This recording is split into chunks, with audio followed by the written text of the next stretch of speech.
Pero en primer lugar, conviene aclarar que la pregunta ha sido mal planteada. Ya aclaré que el Graal no debe ser buscado.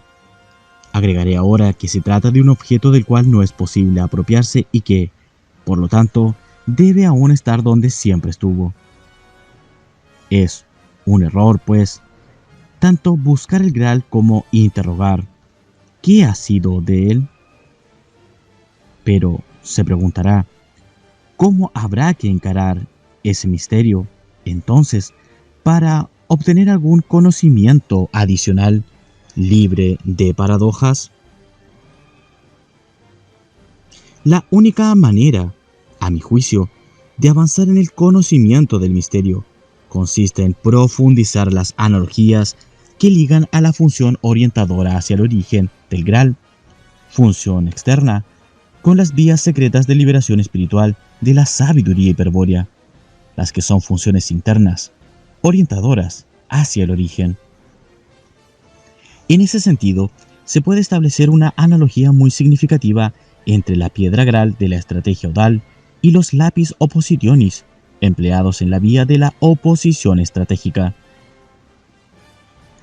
Ya expliqué, sintéticamente, que la vía de la oposición estratégica consiste en el empleo de la técnica arquemónica, es decir, en la disposición de un arquémona o cerco estratégico y de un lapis oppositionis fuera del cerco, en la fenestra infernalis que da al Balplas.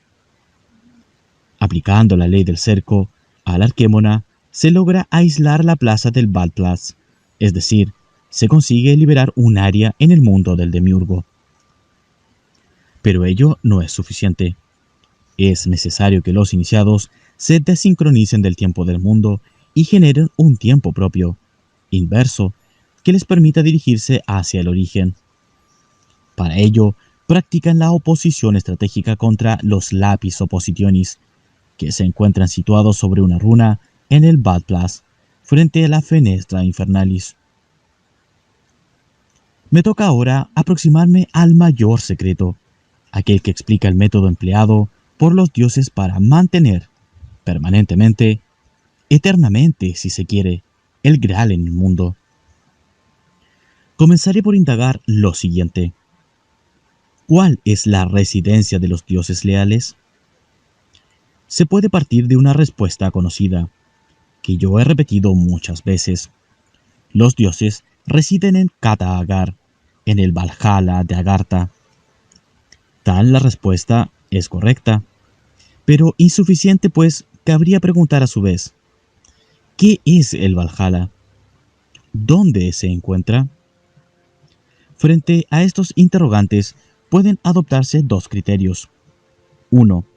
Recurrir a elementos de la mitología nórdica y decir, por ejemplo, que en lo alto del fresno Yggdrasil se encuentra el Valhalla, sitio a donde va a residir los guerreros muertos en combate, regido por Wotan, etc.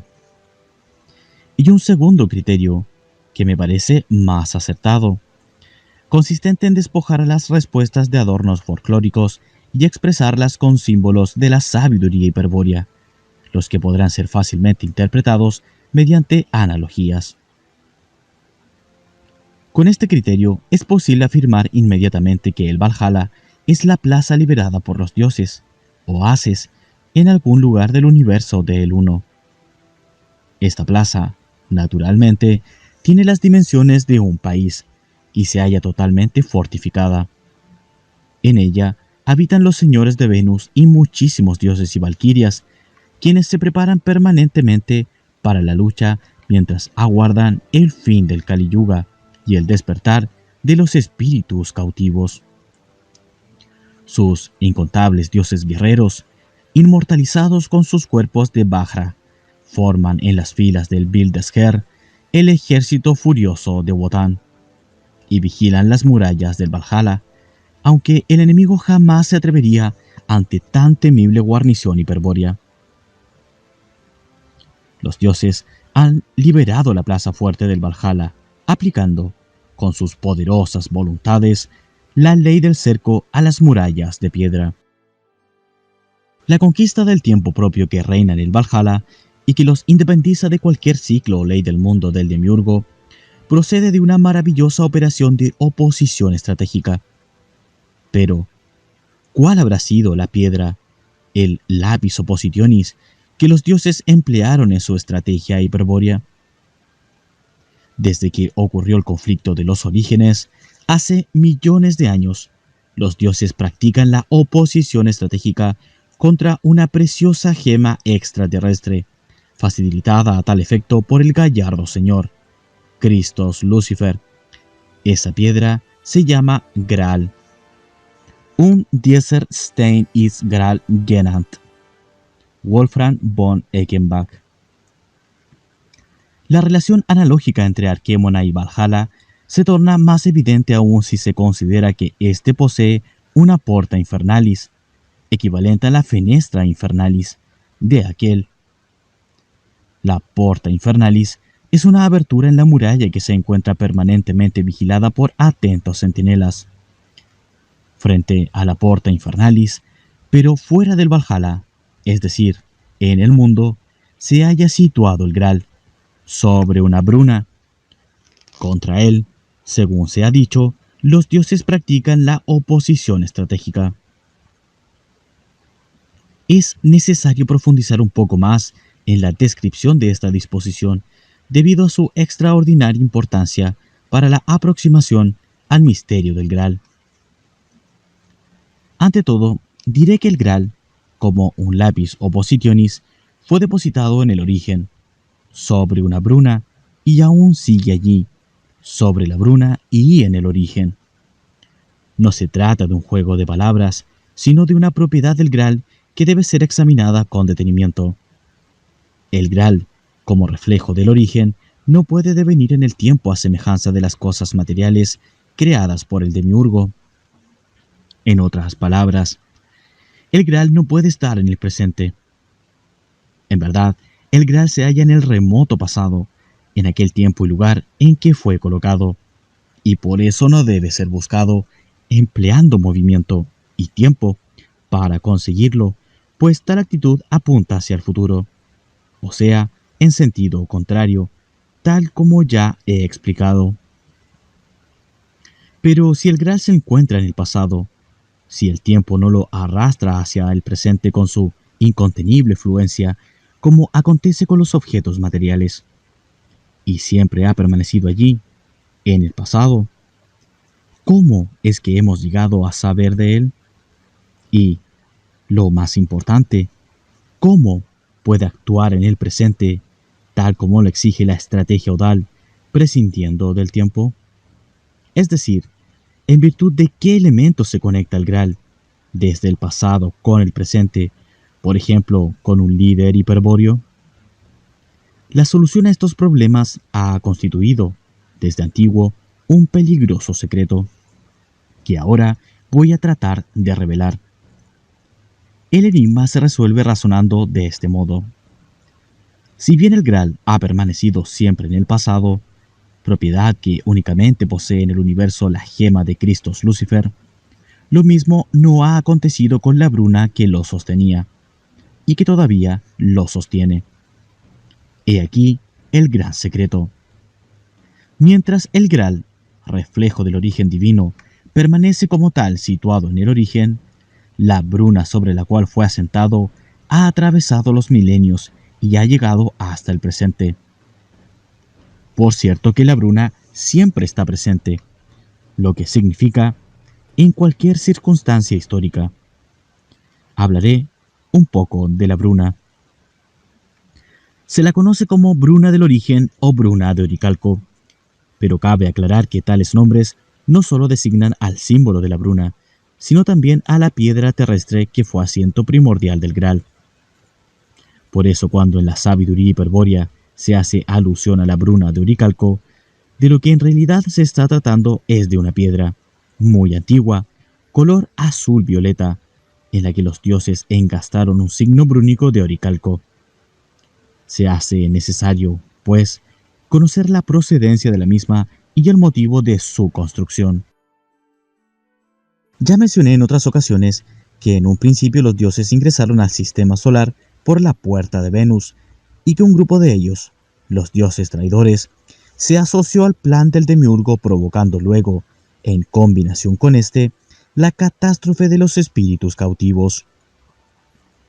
Los espíritus hiperbóreos fueron encadenados a la materia por haber caído en una celada cósmica, el misterio de Amort, pero no hablaré por ahora de ello.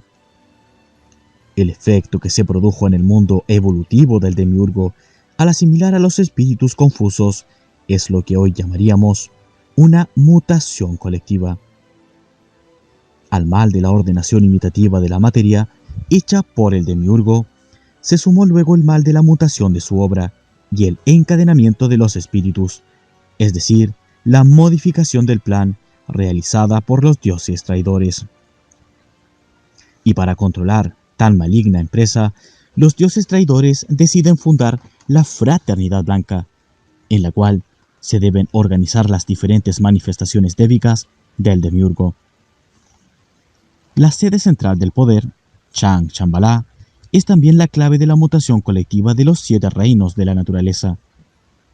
En efecto, ¿de qué manera mantenía el demiurgo la estabilidad de la forma sobre la Tierra y cómo se aseguraba, antes de la mutación, que los 7 reinos evolucionaran de acuerdo a su plan?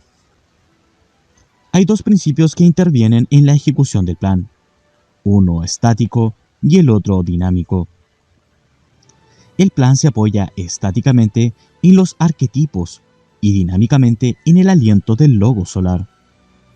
Es decir, que una fuerza procedente del Sol, vehículo físico del logos solar, la que mantenía el impulso evolutivo en los 7 reinos de la naturaleza terrestre. Bien, para provocar cualquier alteración permanente en el plan del demiurgo, es imprescindible interceptar la corriente energética procedente del Sol que, atravesando el océano de Prana, converge sobre la Tierra. Para cumplir con esta condición, los dioses traidores se instalaron desde un principio entre el Sol y la Tierra, en una posición fija que jamás deja pasar ni un rayo de luz, es decir, ni un fotón, sin que antes haya sido interceptado.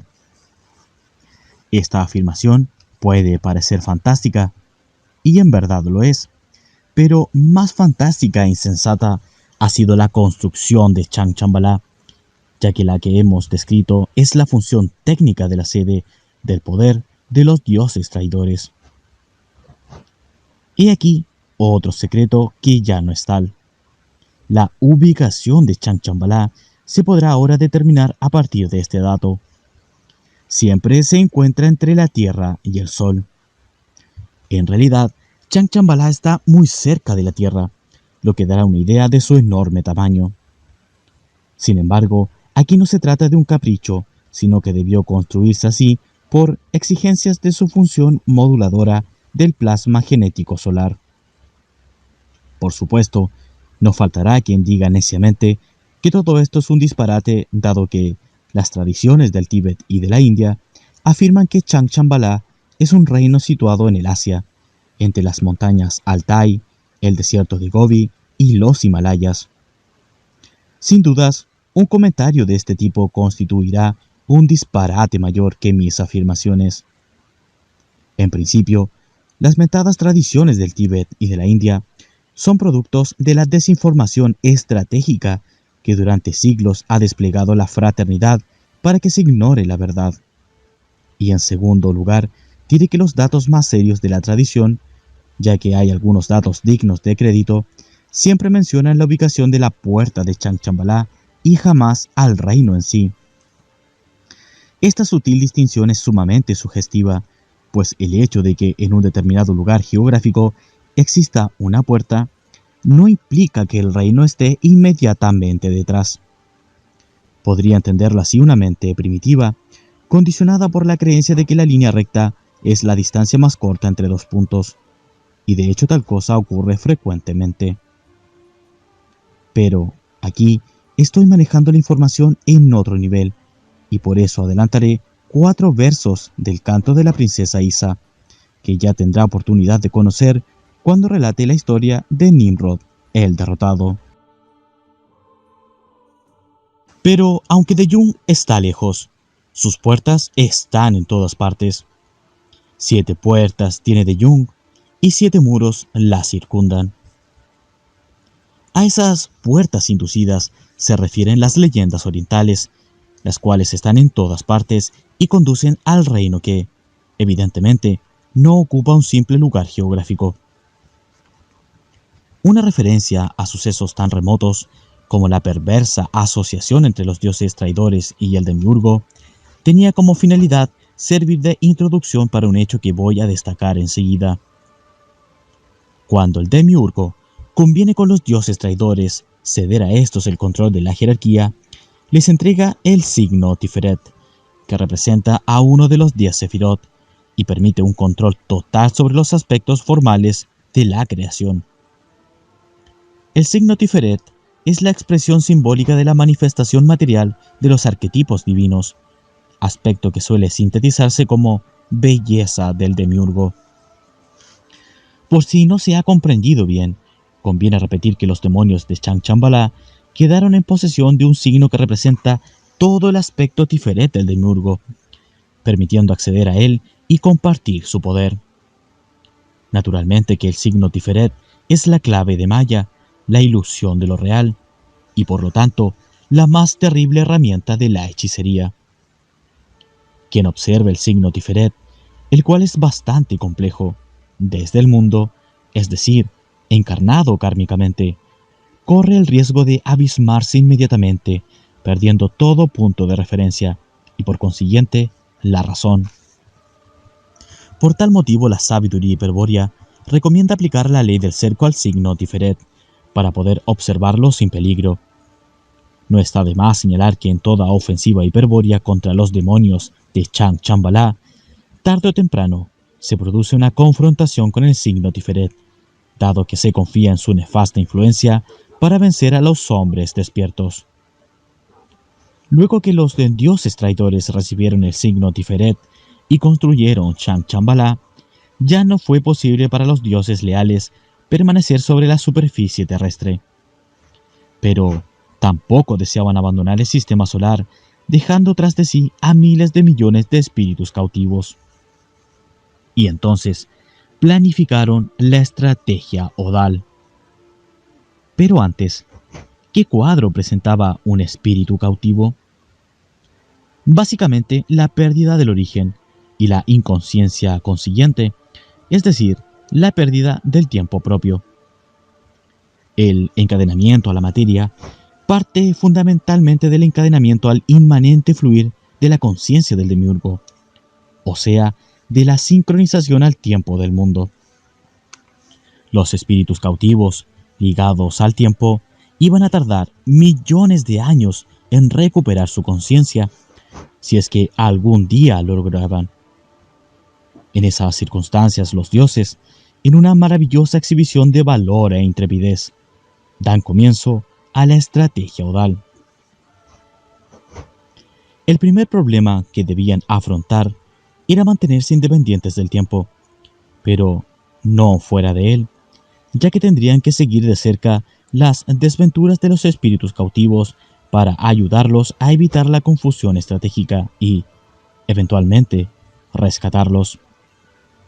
Por otra parte, la independencia del tiempo era necesaria para que los dioses pudieran conservar su propio tiempo, su conciencia del origen, pues de otro modo correrían el riesgo de caer también en el gran engaño. Pero, en tanto se sucedieran los eones, los dioses deberían disponer de un sitio agradable, apto para ser ocupado y defendido por una guarnición de terribles guerreros estelares. Estos eran los problemas principales. Había otros, pero los pasaré por alto en homenaje a la brevedad. El procedimiento a seguir fue el siguiente. Los dioses leales buscaron un sitio de la Tierra conveniente para sus propósitos. Como tal sitio iba a desaparecer, luego de la oposición estratégica, no lo escogieron dentro de un continente, pues ello habría ocasionado quizá un cataclismo, que retrasaría aún más el destino de los espíritus cautivos. En cambio, buscaron entre las islas y eligieron una de ellas, situada en lo que hoy sería el extremo septentrión, pero que en aquellos días era una zona tropical, procediendo enseguida a acercarla. Siendo una isla enorme el trabajo a realizar, para construir una ciclópea muralla de piedra en todo su perímetro parecería hoy una tarea imposible. Pero la sabiduría hiperbórea que disponían los dioses les dio las soluciones para acabar rápidamente con tal trabajo, y en poco tiempo un colosal muro transformaba a la paradisíaca isla en inexpugnable fortaleza. No es posible describir la arquitectura extraterrestre de los muros, pues me perdería en explicaciones y no adelantaría mucho.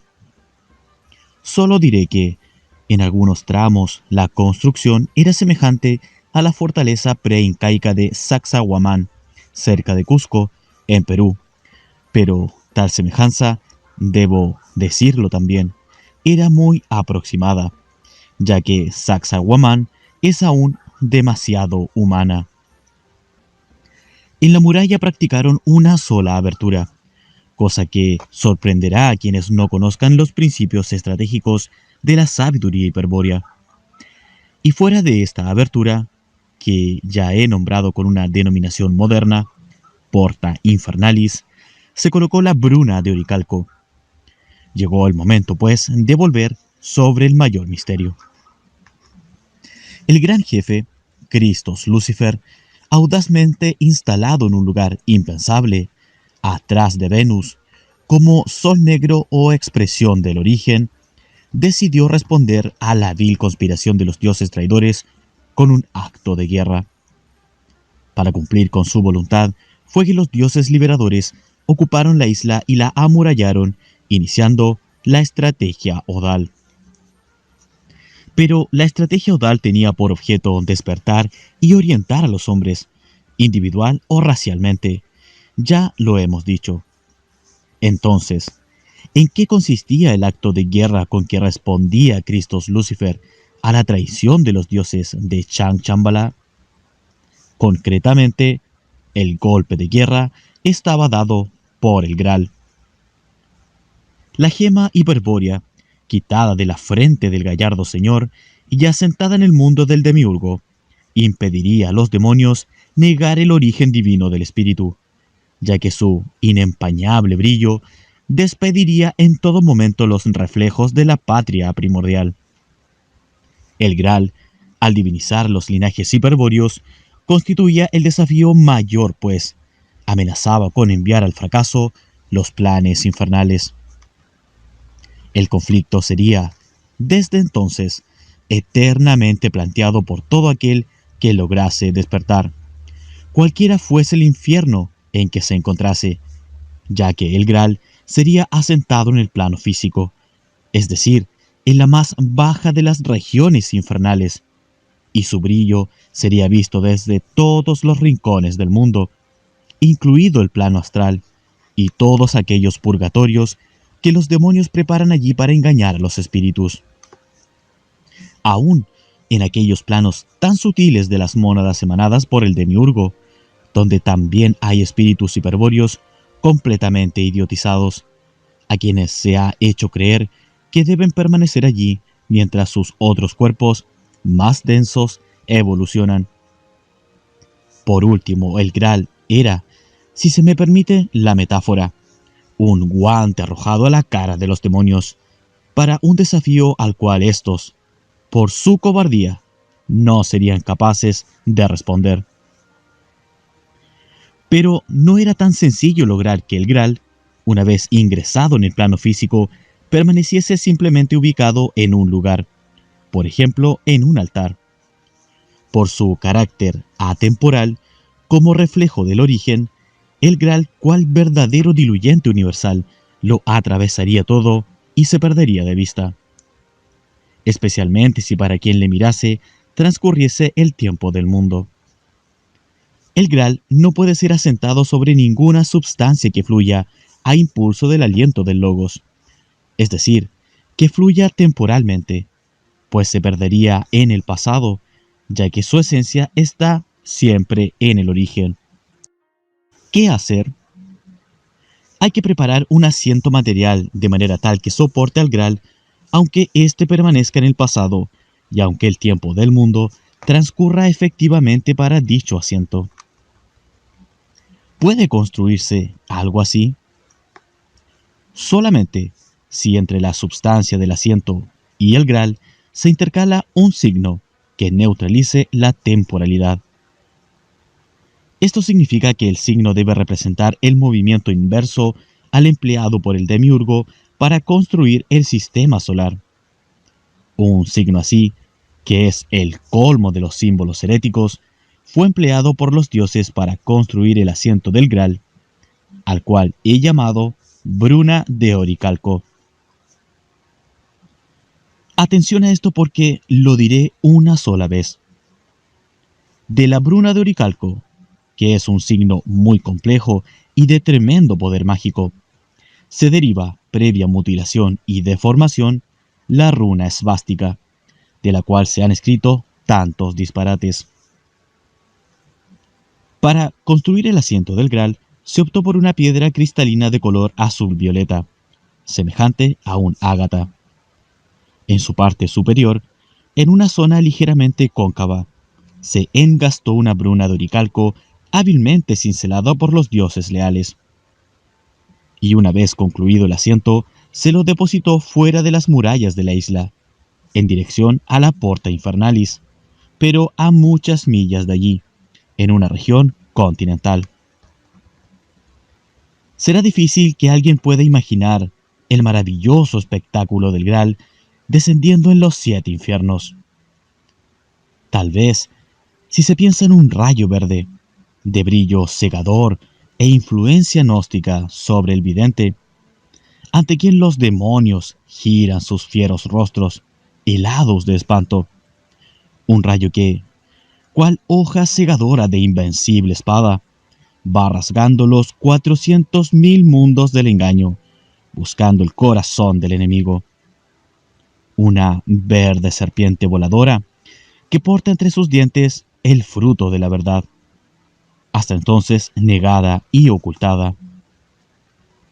Si se piensa en el rayo, en la espada, en el fruto, en la serpiente, tal vez así sea posible intuir lo que ocurrió en aquel momento crucial, cuando la verdad fue puesta al alcance de los espíritus cautivos.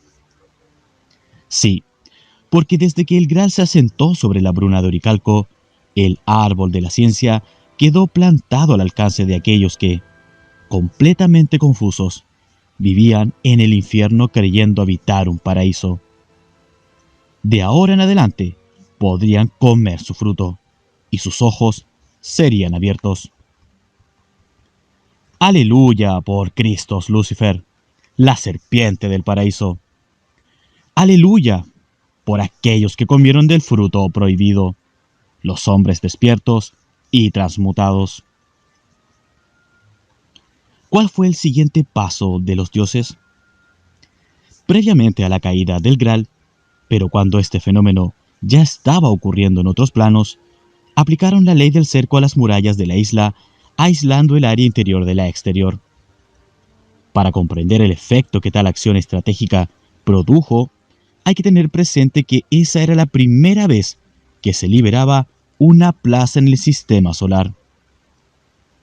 Cuando un anillo de fuego pareció brotar de las imponentes murallas y ya no se vio más hacia el interior de la isla, envuelta en una extraña nube vibratoria y flamígera, el demiurgo comenzó a sentir amputada su substancia. La estrategia de los dioses apuntaba a ganarle no solamente el área plana de la isla, sino también su relieve, sus montes y valles, sus lagos y bosques, sus vegetales y animales. La isla, país vasto, era también una gigantesca arca de Noé, que debería recibir durante milenios a los hombres que lograsen despertar y huir de las cadenas materiales, y también a aquellos que se hubiesen transmutado luchando a muerte en las batallas. Todo un país sustraído al control inmanente del demiurgo era una experiencia nueva, pero, como quiera que esto hubiese sido posible, lo cierto es que la isla continuaba allí, oculta por una barrera de fuego, pero en el mismo lugar. Es por eso que la reacción del demiurgo hizo temblar la tierra, buscando afectar de algún modo aquel fenómeno incomprensible y recuperar el dominio de la plaza. Terribles maremotos agitaron los mares adyacentes y vientos nunca vistos soplaron inútilmente contra las titánicas murallas. El cielo se oscureció por las nubes de ceniza de volcanes súbitamente despiertos, y en el fondo del océano amenazaba compartirse e intentar tragar a la isla liberada. El mundo parecía haber enloquecido, mostrando el espectáculo terrorífico de todas las fuerzas de la naturaleza descontroladas, cuando, como si fuese el colmo de las abominaciones, el Graal descendió sobre la tierra. ¿Qué podría agregar para dar una idea de lo que sucedió allí? Ya dije que es muy difícil describir y hasta mencionar un suceso que generó una irritación perpetua en los demonios. Tal vez este comentario le diga algo, doctor, si recuerda las explicaciones cabalísticas de Bera y Birsa. Al caer el Graal sobre la tierra, más allá de los 370 veces 10.000 mundos, el gran rostro del anciano lanzó un aullido de horror que aún se oye reverberar en los confines del cosmos. No bien el Graal se hubo asentado sobre la runa de Oricalco, los dioses leales practicaron la oposición estratégica, logrando, ahora sí, que la isla amurallada se tornase invisible, desapareciendo para siempre de la superficie terrestre. De allí en adelante, los hombres dormidos hablarían del Valhalla, la morada de los dioses, y también de Hiperbórea, la isla tragada por el mar, pues el mito original, transmitido carismáticamente por los dioses, ha sufrido distintas caídas en el exoterismo, debido a la impureza de sangre de los hombres dormidos. 48º día. Síntesis general de la sabiduría hiperbórea. La pregunta que inició el precedente comentario esotérico decía: ¿qué ha sido del Graal? Como respuesta se obtuvo que es erróneo indagar sobre el Graal, ya que este es virtualmente el origen y jamás se ha movido de allí. Su asiento, en cambio, la bruna de Oricalco, posee las dimensiones de un objeto material, y es dado suponer que, en gran medida, este sí resulta afectado por las leyes físicas. Se puede entonces replantear el problema. ¿Qué ha sido de la bruna de Oricalco? ¿Continúa aún sosteniendo la gema de Christos Lucifer? En este último caso, la respuesta es afirmativa. La bruna de Oricalco ha sido desde entonces el asiento del Graal, situación que no ha variado en absoluto en los tiempos modernos. En cuanto a la primera pregunta, se debe comprender que sería una tarea imposible resumir aquí el itinerario completo seguido por la bruna de Oricalco hasta nuestros días. Ello obligaría a mencionar civilizaciones desaparecidas y, muchas de ellas, completamente desconocidas para la cultura oficial. Me remitiré entonces a los tiempos históricos, comenzando por establecer algunas pautas que permitirán encarar el problema de manera correcta, evitando así muchas supersticiones o desinformaciones. Primero, la bruna de Oricalco ha sido muchas veces confundida con el Graal. En efecto, ya he demostrado por qué el Graal no debe buscarse. Sin embargo, en algunas ocasiones realmente ha habido transporte y se ha pensado, con razón, que se trataba del Graal. Pero el Graal no es un objeto del cual pueda uno apropiarse, y menos aún manipular o transportar. Con toda verosimilitud, lo que ha sido transportado es la bruna de Oricalco, en el marco de una estrategia racial.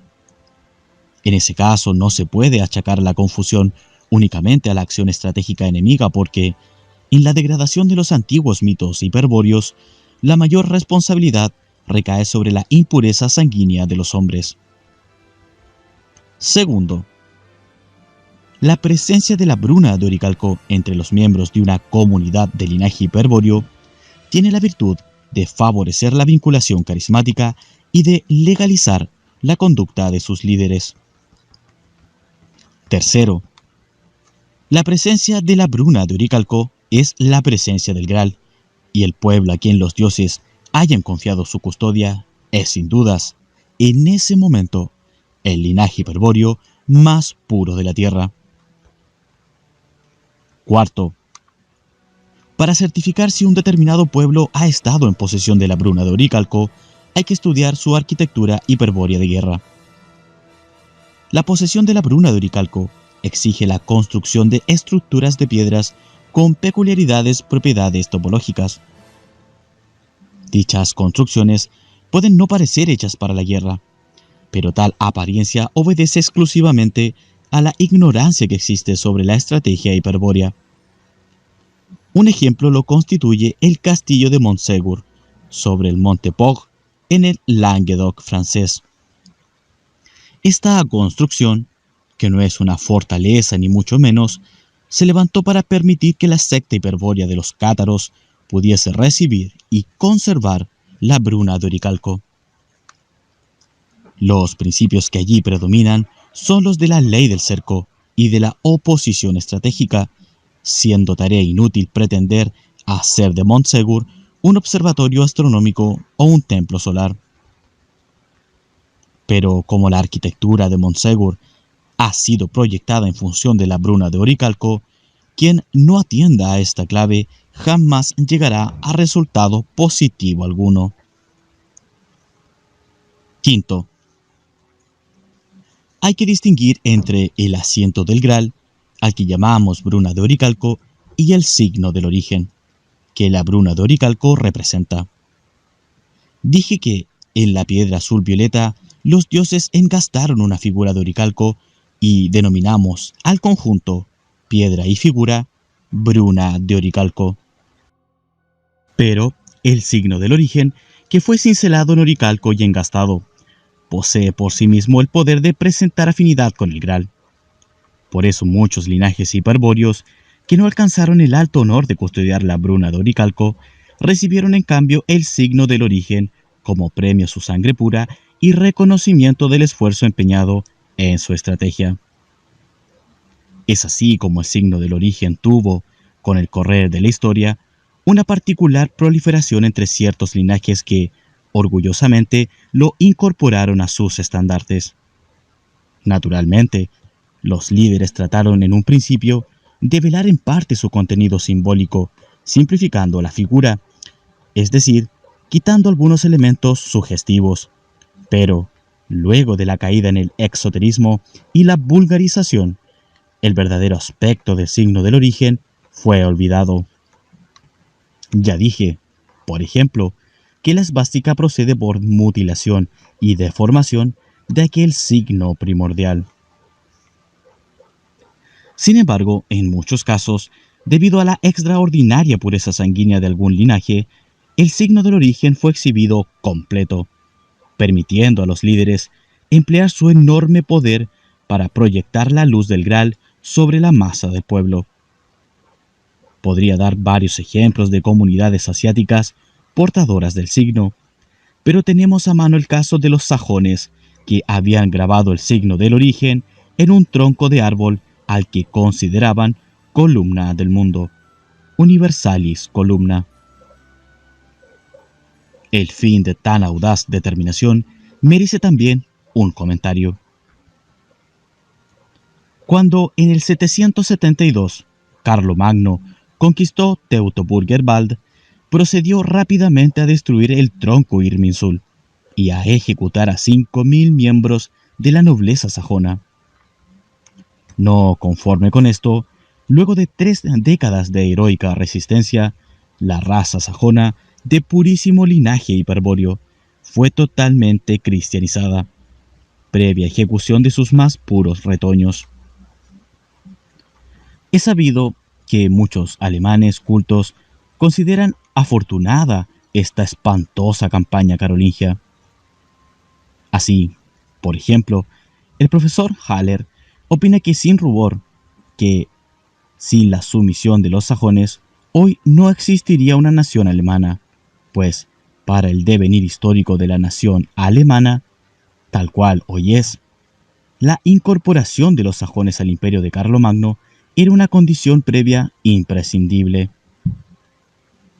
Esta opinión generalizada se basa en el análisis a posteriori de los hechos históricos, y por eso, considerando que la extinción de la dinastía carolingia posibilitó que 200 años más tarde la sangre sajona llegara con Otón I a ponerse al frente del mundo occidental, se da por sentado que la dominación y conversión de los sajones fue necesaria y positiva. He aquí mi humilde opinión. La judeocristianización de los sajones representa el más duro golpe que los poderes infernales asestaron a los linajes hiperbóreos en la era cristiana, mayor aún que la conversión de los vikingos, de los celtas o la destrucción de los cátaros, solo comparable al aniquilamiento de los reinos godos. Y la destrucción del árbol Irminsul, con la pérdida para Occidente del signo del origen, es una catástrofe muy difícil de evaluar. Sexto, no es imprescindible, ni siquiera necesario, que la Bruna de Oricalco se encuentre en el seno de un pueblo para que la influencia del Graal actúe sobre éste. El Graal actúa sobre los hombres desde el origen, propiedad que no puede ser afectada por ninguna variable física, se encuentre donde se encuentre la Bruna de Oricalco. Por eso es hasta cierto punto absurdo que se atribuya a tal o cual pueblo el haber alcanzado un alto grado de civilización, porque se encontraba en posesión del Graal, dado que el Graal no puede estar en posesión de nadie, pues es, por disposición del gallardo Señor, prueba de la divinidad de todos los espíritus cautivos. Lo que un pueblo puede tener en custodia es la Bruna de Oricalco, pero solo como premio y reconocimiento a una pureza racial obtenida previamente. Es decir, que el hecho de tener en custodia la Bruna de Oricalco no es la causa de la grandeza de un pueblo, sino que, inversamente, la pureza de su linaje lo hizo acreedor al alto honor de ser depositario del asiento del Graal. Pero, si bien la Bruna de Oricalco solo es entregada a quienes merecen tenerla, es cierto que su cercana presencia afecta al medio ambiente, creando un microclima mutante.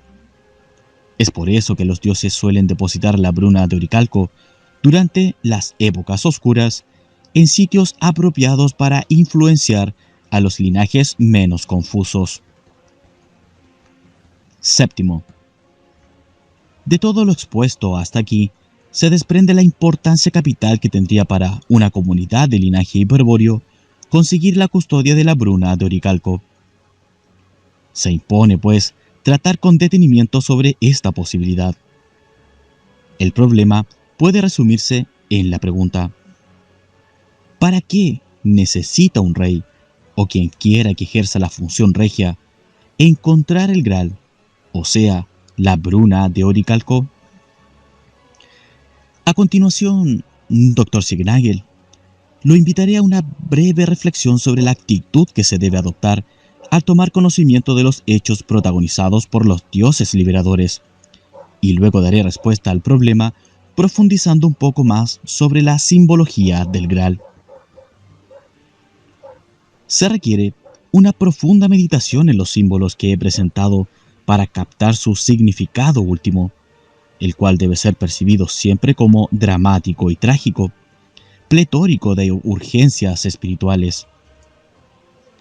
Nadie que haya tomado conciencia del increíble sacrificio realizado por los dioses al mantener el Graal en el mundo durante millones de años mediante la oposición estratégica, es decir, por un constante y continuo acto de voluntad, nadie que lo haya comprendido, repetimos, podrá permanecer impasible en medio de la confusión, sin experimentar urgencia por liberarse de las cadenas del demiurgo y partir, tratando de aliviar, de algún modo, la tarea de los dioses. Nadie que compruebe con su sangre la verdad de estos símbolos podrá evitar que el honor, única moral del hombre, lo apremie con insistencia para abandonarlo todo y partir.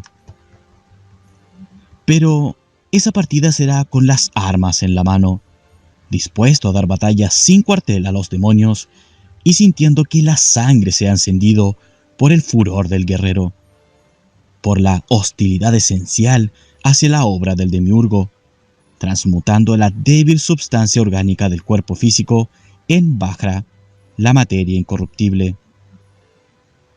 Es lo menos que el hombre puede hacer para responder en alguna medida al auxilio que los dioses han prestado a los linajes hiperbóreos, posibilitando con su estrategia hiperbórea que el Graal dé prueba del origen divino.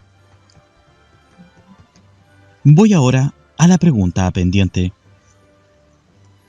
La piedra Graal, la gema de Christos Lucifer, es sostenida en el mundo por la oposición de los dioses, donde cumple su función de reflejar el origen y divinizar los linajes hiperbóreos, pero, por estar relacionada temporalmente con el Valhalla, señala también, a todo hombre despierto, un camino hacia la morada de los inmortales.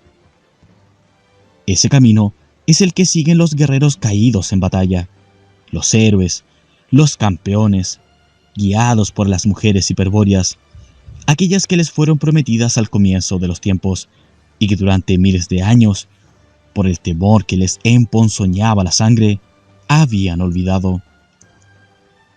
Si el valor demostrado en la hazaña ha sido suficiente purga, indefectiblemente ella estará allí, junto al guerrero caído, para curar sus heridas con el amor helado de Hiperbórea y guiarlo en el camino inverso que conduce al Valhalla. Y ese camino se inicia en el Graal. A la casa de Tarsis, por ejemplo, los atlantes blancos prometieron que un día, cuando la sangre de los señores de Tarsis estuviese lo suficientemente purificada, un hoyo o una braya verían en la piedra de Venus la señal lítica de Kata-Agar, que indicaría el momento de partir.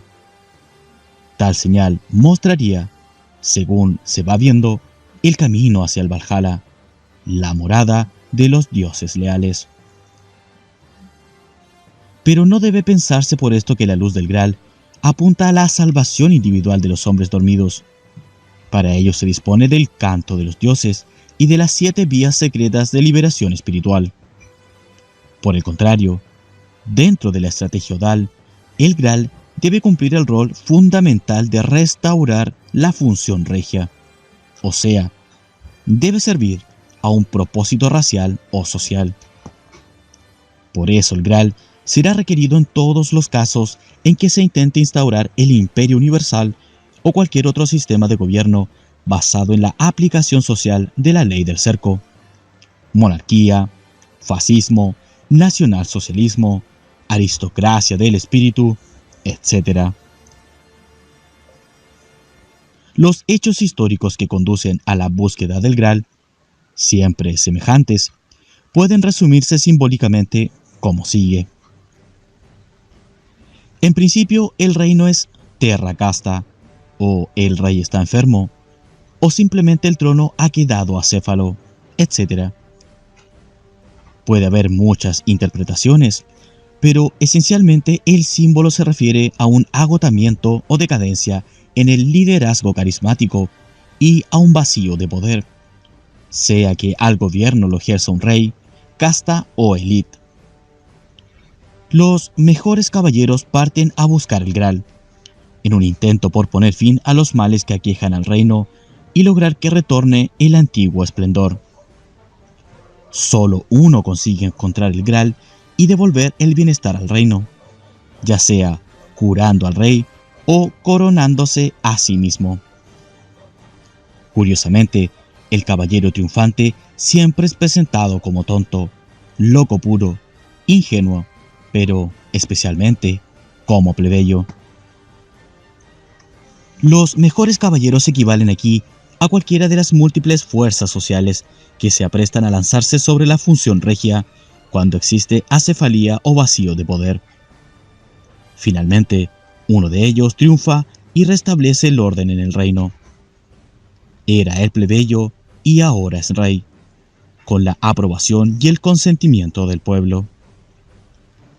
En mi interpretación, esto significa, evidentemente, que una fuerza social ha predominado sobre las restantes, los otros caballeros, y ha reemplazado el orden existente, que estaba entredicho, por un nuevo orden, unánimemente aceptado por el pueblo.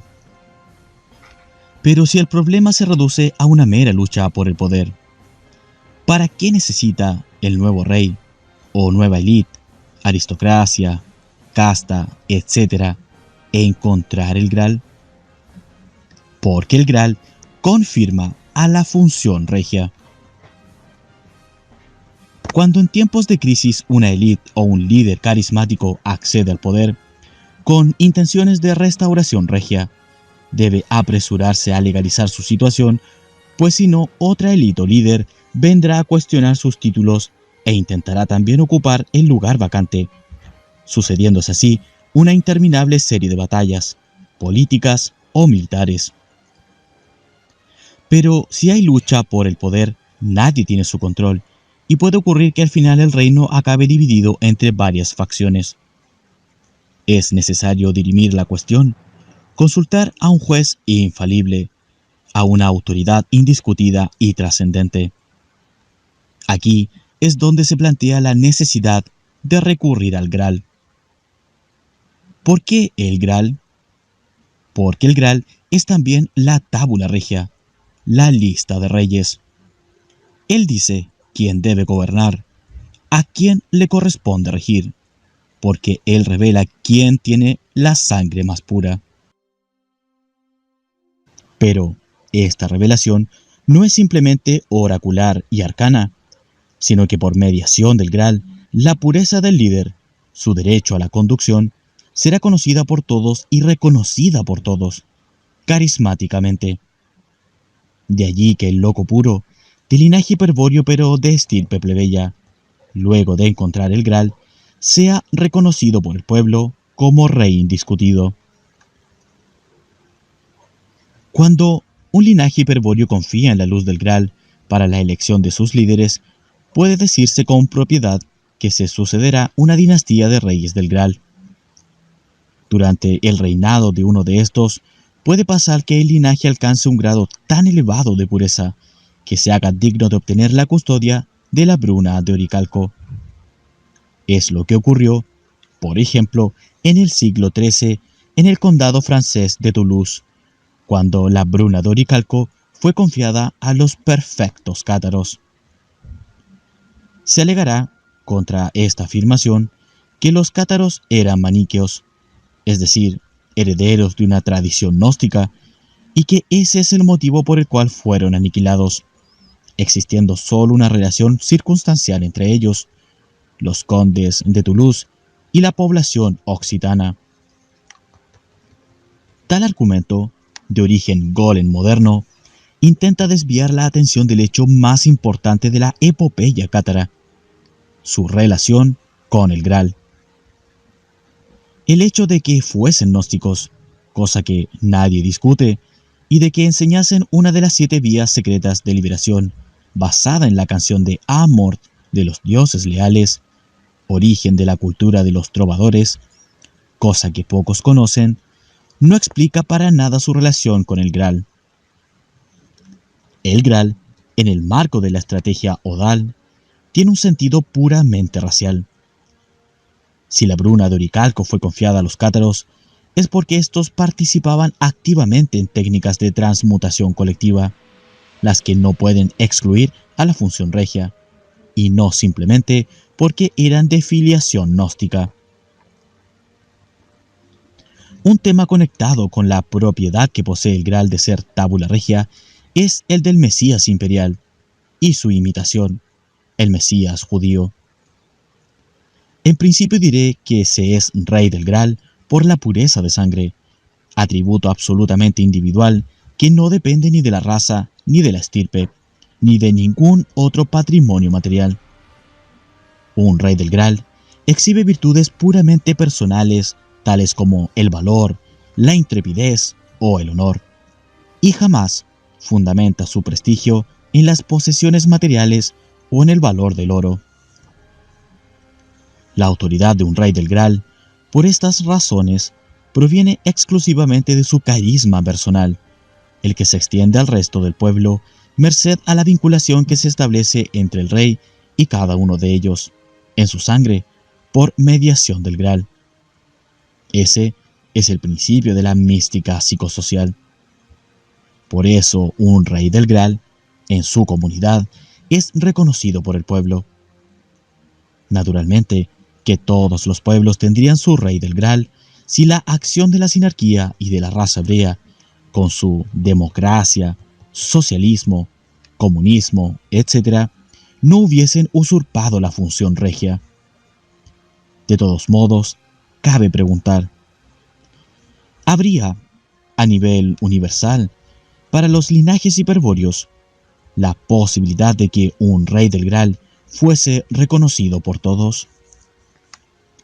Se trataría aquí de una persona de innegable pureza, cuya majestad resultaría evidente para todos los linajes de la tierra, los que podrían aceptar o no su potestad, pero a quien no podrían negar el derecho de regir.